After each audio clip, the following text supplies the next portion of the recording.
قال الله الحكيم في كتابه الكريم بسم الله الرحمن الرحيم إنا أنزلناه في ليلة القدر. میں نے اس قرآن کو شب قدر میں نازل کیا. شب قدر کے لیے امام جعفر صادق علیہ السلام کا ارشاد ہے کہ راس السنہ لیلۃ القدر. ہر مذہب کے الگ الگ عیسائیوں نے عیسوی سال کو سال کی ابتدا قرار دیا ہے، بکرمی سال ہے اور ہجری سال ہے، لیکن جو اللہ کے نزدیک سال شروع ہوتا ہے وہ شب قدر سے، یعنی آج کی رات سے یہ سال شروع ہوتا ہے. اور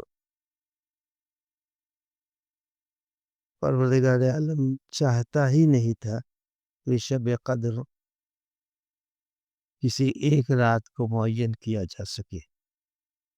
ہمارے ہاں تقریباً 329 سال تک تو خالی امامت کا دور رہا، اور اس میں پیغمبر کی حیات جو مکے والی ہے سب اگر ملا لیا جائے تو تقریباً 450 سال تک معصوم کا زمانہ ہمارے پاس ہے.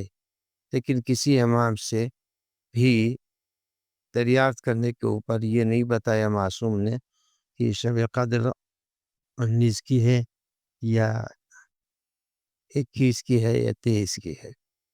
یعنی اللہ جیسے رات میں بہت سی چیزیں پردے میں رہتی ہیں، اسی طرح سے اس شب قدر کو بھی اللہ نے چھپائے رکھا ہے. لہذا اس میں امام جعفر صادق علیہ السلام فرماتے ہیں کہ آج شب 19 ہے، اس کے اندر تقدیر، اور شب 21 میں ابرام، اور شب 23 میں امضا، تینوں کی میں وضاحت کر دوں. آج کی جو شب ہے اس شب میں پروردگار عالم اولاد، روزی، حیات، صحت، بیماری، تنگ دستی، ان سب چیزوں کو پروردگار عالم فرشتوں کے ذریعے سے بندوں کے لیے معین نہیں کرتا، بلکہ ان کو جمع کراتا ہے کہ بندے کی ضرورت کیا کیا ہے. اس کو جب آج فرشتے جمع کر دیتے ہیں تو پھر 21 کی رات کو پروردگار عالم اس کو حتمی کرنے کے لیے انہیں یہ ہونا چاہیے، یہ روزی ملنی چاہیے، اولاد ملنی چاہیے، رزق میں وسعت ہونی چاہیے، بے مکان کو مکان ملنا چاہیے، یہ ساری چیزیں بارش سے زمین پر ہونی چاہیے. ان ساری چیزوں کو مقام ابرام میں لاتا ہے، اور یعنی اب یہ ہونا ہی ہونا ہے. پھر اس کے بعد سے پروردگار عالم 23 کو امام یاسر کے ذریعے سے امضا کرا دیتا ہے کہ اب یہ جو ہم نے فیصلہ کیا ہے بندوں کے لیے اس کو نافذ ہو جانا ہے. لہذا آج کی شب چھوٹی بڑی، جہاں تک میں نے کتابوں میں دیکھا کہ فرمایا ہے کہ اپنی دال کا نمک بھی آج پروردگار عالم سے مانگو. لہذا دوست، احباب، بھائی بہن، عزیز و اقارب، سب کے لیے آج لکھ کر کے دعا کرنی چاہیے. آج کی دعاؤں میں سب سے اچھی دعا یہی ہے کہ امام زمانہ کا ظہور ہو اور بقی کی تعمیر ہو.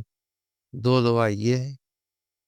اور اس کے بعد اس ماہ مبارک رمضان میں جس قدر آج رات ہو سکے قرآن کی تلاوت، انا انزلنا کی تلاوت، سورہ دخان اور سورہ روم، اور اگر کسی شخص نے اس رات میں ایک آیت قرآن کی پڑھی تو اللہ اس کو پورے قرآن کی تلاوت کا ثواب دیتا ہے. لہذا آج کی شب غفلت سے بچنا چاہیے، کوششیں کرنی چاہیے، اور جہاں تک ہو سکے پوری رات بیداری میں گزارے، اس لیے کہ شب احیا ہے، یعنی اس رات میں حیات ملتی ہے، انسان کو زندگی ملتی ہے، پورے سال کا مسئلہ حل ہوتا ہے۔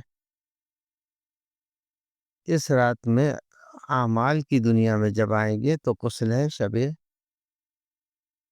قدر کا، جو غروب کے وقت ہونا چاہیے، اور بہترین عمل ہے انبیاء کے ساتھ، اور ان سے مصافحے کا ثواب ملتا ہے۔ اگر کسی نے زیارت امام حسین علیہ السلام جو مخصوص ہے اس کو پڑھنا چاہیے، اور جس قدر ممکن ہو سکے آج کی شب اپنے گناہوں سے توبہ، اپنی خطاؤں سے توبہ کا مطالبہ کرنا چاہیے۔ اللہ تیار بیٹھا ہے کہ اپنے بندے کو معاف کرے گا۔ التماس دعا، خدا حافظ۔